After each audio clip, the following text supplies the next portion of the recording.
दोस्तों, कैसे हैं आप? आई होप अच्छे ही होंगे। आज मैं आप सबके लिए अपनी लिखी एक कहानी जिसका नाम है बेटियां कभी बोझ नहीं होती का सेकंड पार्ट लेकर आई हूँ। आई होप पहला पार्ट भी आप सबको पसंद आया हो। अगर ये पार्ट भी पसंद आए तो प्लीज़ प्लीज़ ज़रूर लाइक कीजिए और मुझे कमेंट करके ज़रूर बताइए कि ये पार्ट आप सबको कैसा लगा। आइए अब आगे चलते हैं। तभी वहाँ रीमा के ससुर जी पुलिस को लेकर पहुँचते हैं। सोमेश्वर जी पूछते, समधी जी आए कि नहीं?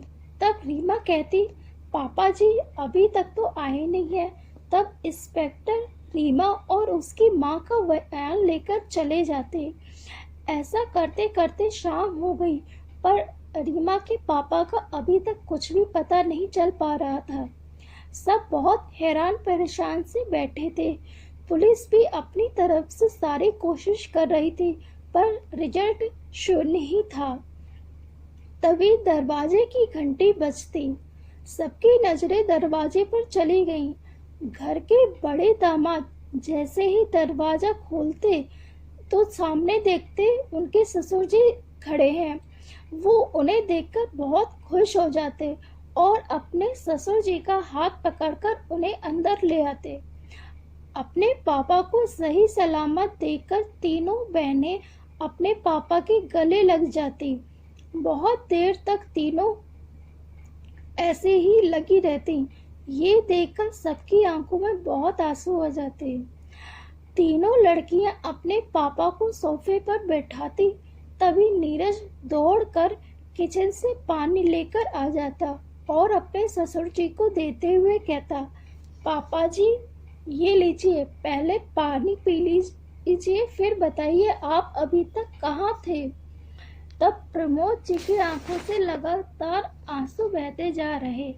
आज अपने पूरे परिवार को एक साथ देखकर अपने हाथ जोड़ते हुए अपनी तीनों बेटियों से कहते, मेरे बच्चों मुझे माफ कर दो। किसी को भी कुछ समझ नहीं आ रहा ये ऐसा क्यों कह रहे।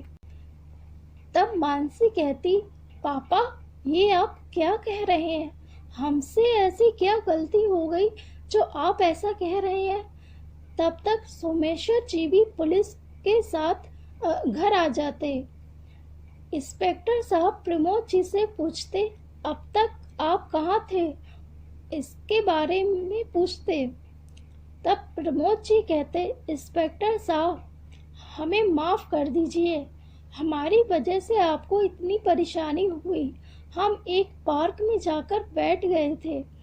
इंस्पेक्टर थोड़ी देर बाद पूछताछ करके चले जाते। उनके जाने के बाद फिर से प्रमोद जी अपनी पत्नी की तरफ देखकर अपने हाथ उनके हाथों पे लेकर कहते, मुझे माफ कर दो रोहिणी। तब उनकी पत्नी कहती, ये आप क्या कर रहे हैं? तब प्रमोद जी कहते, नहीं आज मुझे बोलने दो, कोई कुछ नहीं बोलेगा। ये कहकर फिर से प्रमोद जी अपनी पत्नी की तरफ मुड़ते और रोहिणी, आज तक मैं तुम्हें हमेशा कोसता रहा कि तुमने 3 बेटियां पैदा करी, कोई बेटा क्यों नहीं पैदा किया। हमेशा अपनी बेटियों को दुत्कारता रहा। मैंने इन्हें किसी प्रकार की कोई सुख सुविधा नहीं दी, फिर भी तीनों ने अपने बलबूते पर अपना एक अलग मुकाम हासिल किया। आज ये तीनों ऊंचे ऊंचे पदों पर हैं, फिर भी मैंने हर बात पे रोका टोका। मैं ये नहीं समझ पाया कि लड़कियां ही घर को स्वर्ग बनाती हैं, लेकिन आज मुझे इस बात का एहसास हुआ कि मैं कितना गलत था। अपनी तीनों बेटियों को एक बाप का प्यार नहीं दे पाया, मुझे माफ कर दो। रीमा ये कैसी बात कर रहे हैं आप? ऐसा सोच भी कैसे सकते हैं? तब प्रमोद जी कहते, नहीं आज मैं तुम्हारे ससुराल पहुंचा। तब नीरज कहता, क्या पापा जी आप आए थे, फिर कहाँ चले गए? प्रमोद जी, बेटा मैं घर की बेल बजाने ही जा रहा था कि कुछ गिरने की आवाज आई। आप सब दौड़कर आए तो मैं खिड़की से देखने लगा। क्या? तब पता चला रीमा के हाथ से कुछ छूट गया। आप सब कितना घबरा गए। रीमा को डांटने की वजह आप सब ने उसका कितना ख्याल रखा, यहाँ तक कि डॉक्टर को भी बुला लिया। ये देखकर मुझे अपने आप पर लानत महसूस हुई। आज तक कभी भी इन चारों को कोई भी परेशानी हुई तो मैंने कभी भी इनका ध्यान नहीं रखा। रोहिणी को बात बात पर यह एहसास करा था कि तूने मुझे मेरा वंश बढ़ाने के लिए एक बेटा भी पैदा नहीं कर पाई, पर इसमें कभी भी पलटकर कोई जवाब नहीं दिया। कुसुम जी, पर भाई साहब आप नीरज को दिखे क्यों नहीं? वो तो 2 बार बाहर भी गया और फिर अंदर क्यों नहीं आए? प्रमोद जी, जब नीरज बेटा डॉक्टर को बुलाने गए थे तब मैं छिप गया था। आप सब ने मेरी बेटी की इतनी परवाह करते देख मुझे अपने आप पर ग्लानि महसूस होने लगी। आज मैंने अपनी तीनों बेटियों से सीधे मुंह बात तक नहीं की, क्योंकि ये तीनों लड़की थी और मुझे एक बेटे की चाह थी।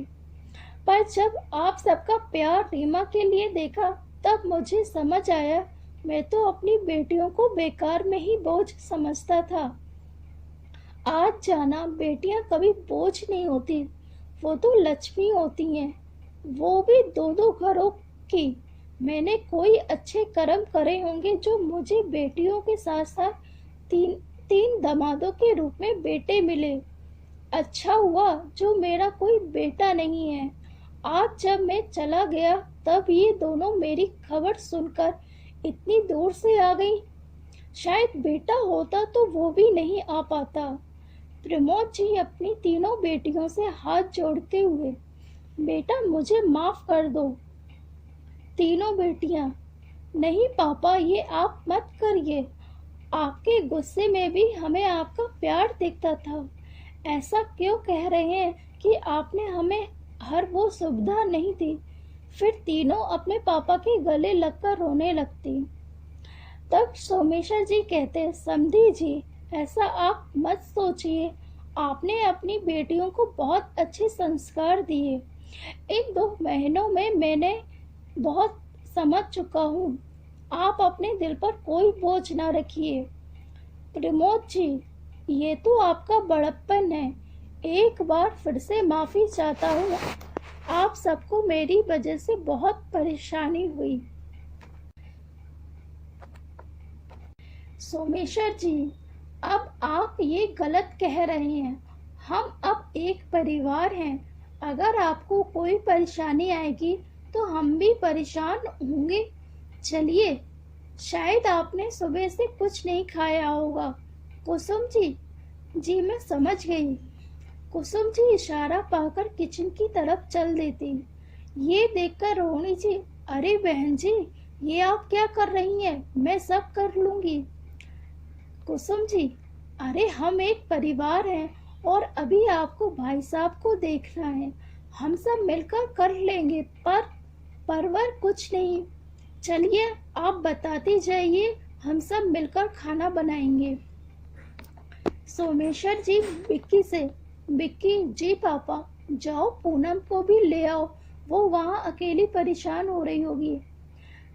तब सबने मिलकर खाना बनाया और उसके बाद बातें करते करते रात के जब 2 बज गए तब सोमेश्वर जी ने अपने समधी जी से कहते, अच्छा अब हम चलते हैं, होली में अभी समय है, रीमा को हम यहीं छोड़ रहे हैं और वैसे भी अभी कुछ दिन घर में ही से ही काम करेगी, ठीक है? और आप अपने दिल पर कोई बोझ न रखें, आप एक बहुत अच्छे पति और पिता हैं।